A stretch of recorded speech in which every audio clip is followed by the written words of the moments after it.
बेमेतराમાં भाजपा नेता के अवैध तरीका ले संचालित पूर्णिमा हॉस्पिटल ला स्वास्थ्य विभाग और राजस्व विभाग डहार ले करेगीस बंद। छत्तीसगढ़ बेमेतरा हॉस्पिटल ला बिना लाइसेंस के सर्जरी इलाज के चलत हॉस्पिटल ला सील करेगीस। बताए जाते कि नवागढ़ पूर्णिमा हॉस्पिटल हा ऑनलाइन रजिस्ट्रेशन बर अप्लाई नहीं करे रहीस। यहाँ पर बहुत सारी मौखिक शिकायतें मिली थी कि यहाँ अवैध रूप से अस्पताल संचालित किया जा रहा है और अवैध रूप से सर्जरी भी की जा रही है।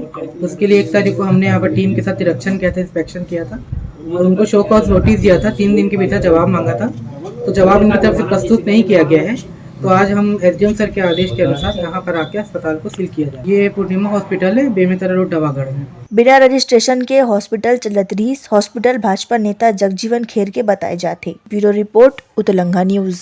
Soar Sandesh, the buzz on Utlangha News Channel, national and international bulletin in Chhattisgarhi and English language.